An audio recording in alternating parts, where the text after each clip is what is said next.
Well, good morning, I'm home. And this video is going to be what I thought about traveling with coronavirus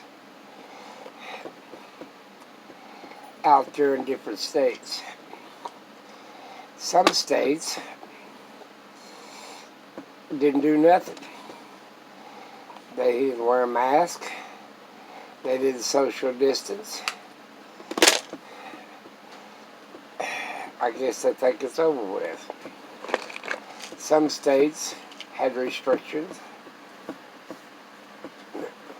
Cafes wasn't open. And they were doing social distance.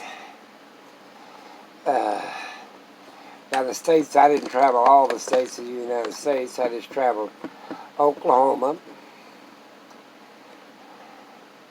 Kansas, Colorado, Utah, and part of Nevada.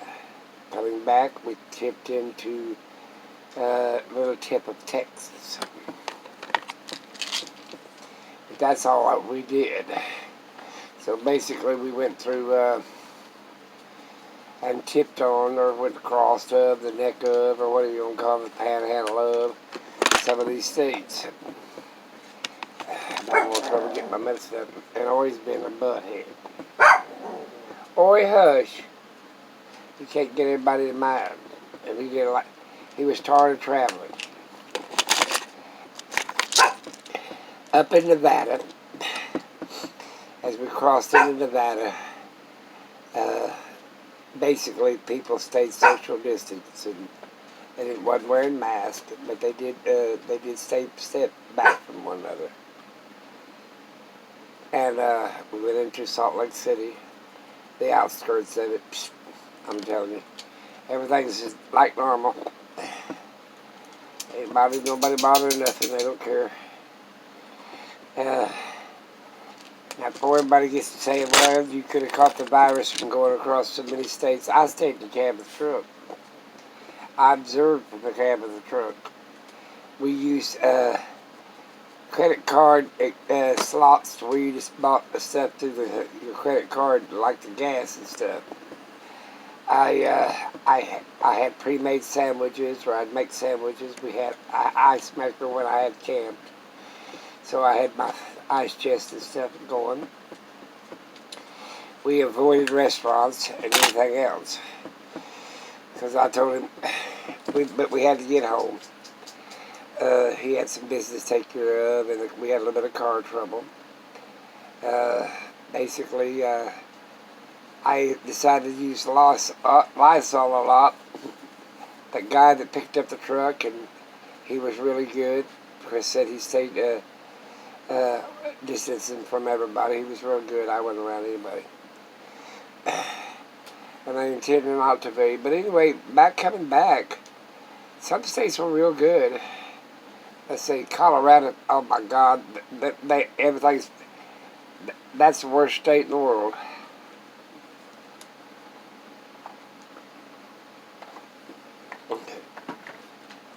Everybody, just everything hugging one another and everything else. I mean, if they don't, one of the things pretty bad in that state.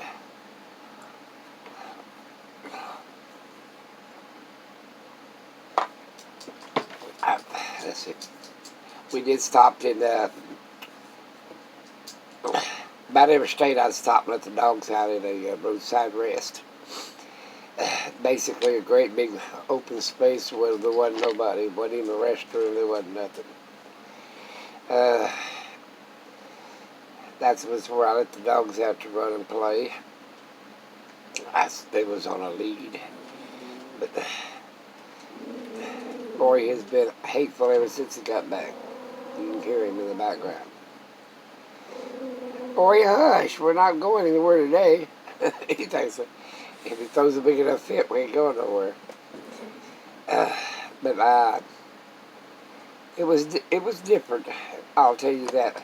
What I found out, most of the elderly were wearing a mask.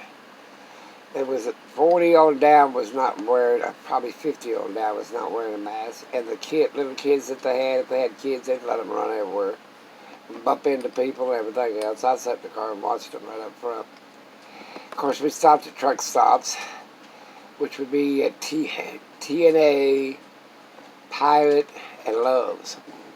And that was the truck stops that we hit across coming back, and Golden. So I don't know about inside towns or anything, but the truck stops, they were really going at it. A lot of truck drivers, it surprised me they were wearing masks. That was international truck, or go across a whole bunch of states, they were wearing masks compared to the people of the state. Because I looked at their tag numbers and everything else, and if they were in the state, like Utah, they wasn't wearing masks. They had a Utah plate. But now if they were from any other state, they were wearing masks. So that was interesting. In other words, the ones, if they were from their own home state, they wasn't wearing masks. If they were from out of state, they weren't wearing masks. So they didn't know if the coronavirus was bad in that state. Let's see. And but the truck drivers, more truck drivers were wearing masks than the truck drivers that wasn't wearing masks. The elderly were more wearing masks than they wasn't. Young people, you might as well forget it. I seen a couple was frustrated. What state was that in? The restaurant wasn't open. Anyway, inside sit-down restaurant wasn't open, and they just had a fit. I mean, apparently they was from out of a state that sitting down at a restaurant was permitted or something, because they was like really mad. So they would have had to go over to Subways and get food to go. But there was another little, I don't know what kind of restaurant it was, but it was closed other than call ahead orders, is what it said. So they was mad about that. I didn't care. I had plenty of food, and plenty of ice, and everything else. I traveled prepared. But I'm exhausted. I'm tired. I'll tell you what I did accomplish. I accomplished getting 2 of the 3 pieces of property surveyed. So now I've got borders, square borders on every property, you know, where my border boundary lines are. You hear him? He's over there saying, I'm going to eat first. And the little guy said, no, can I have some? Crazy little dogs. They were a lot of company. And they was tired of traveling too. He's still tired. They're all travel good. Big Boy's the worst. He got an upset stomach once. But other than that, the rest of them did fine.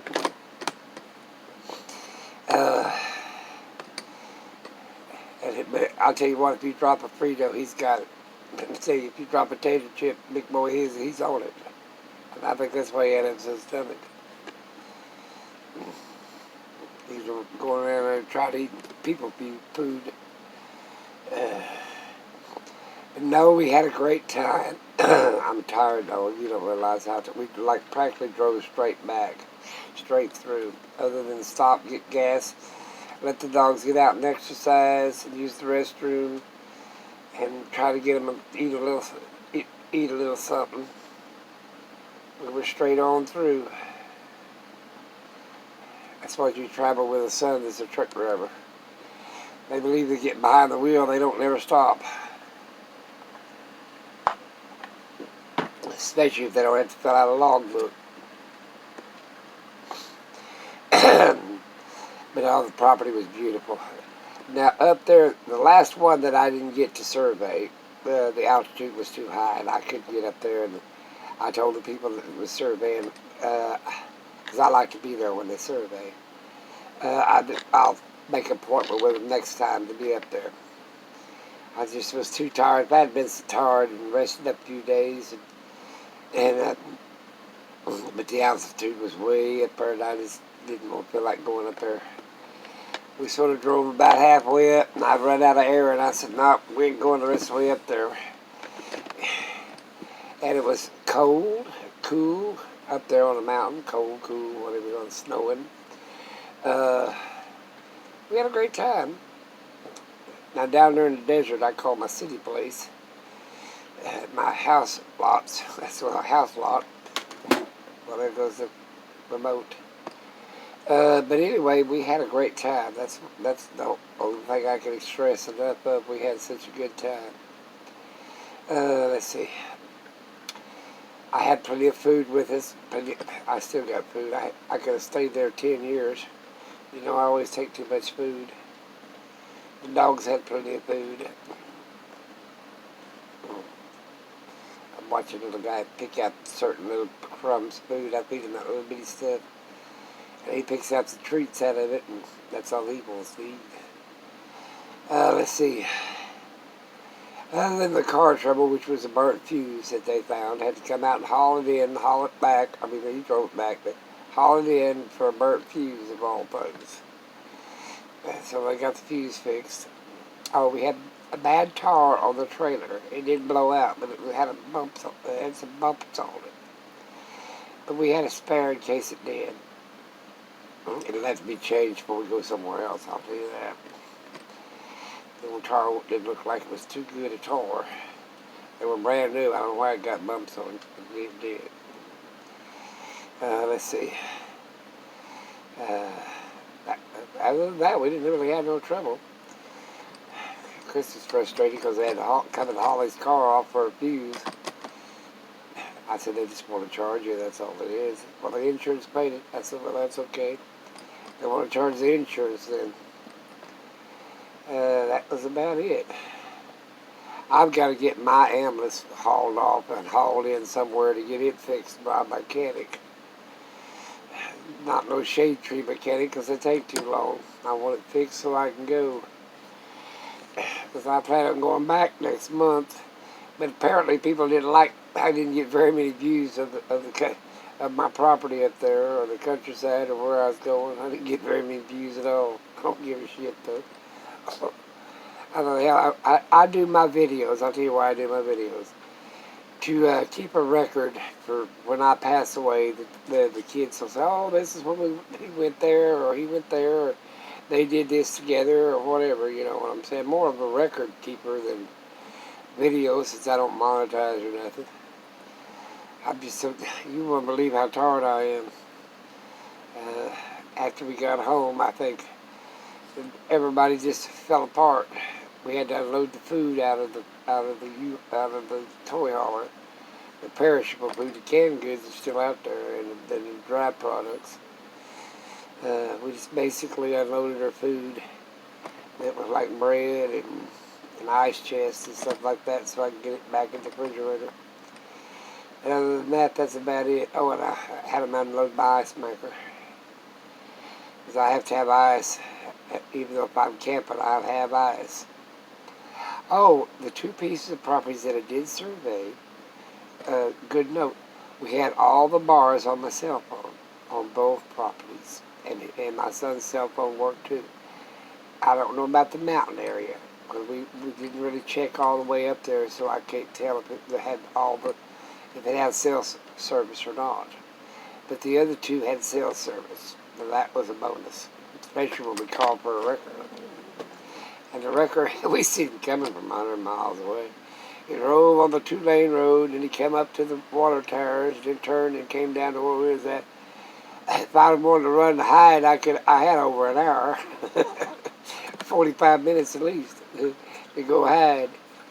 That's how big a view I had of the countryside. 45 minutes after we spotted him, his wrecker coming. It took 45 minutes to get there. He was driving pretty good speed, too. So that's how big a view we got. You boys learn to get along. And quit fussing over the little pieces of treats. They like junk food more than anything. Of course, their dog food's got that little treat bits in it. I need to separate them and put some of them on a diet and 2 of them not on a diet. I don't know how to do that yet. Maybe somebody give me a suggestion. If you got 4 dogs, 2 of them need to go on a diet because they're too fat, and the other 2 need to eat because they're pretty skinny. They got high metabolism, I guess. I better let you guys go. Have a great day. And remember, Get out there and enjoy yourself, but be safe and smart about it. If you're out in the middle of nowhere, there ain't no sense wearing a mask. You don't worry about it, you ain't catching the coronavirus. If you're around population, wear your mask and your gloves and do all your PPEs. This thing ain't left yet until it does, and I might wear my mask in public from now on, just for the hell of it, because I want to be safe so I can have time to go out and enjoy myself doing things I like to do. Yeah. Talk to you guys later.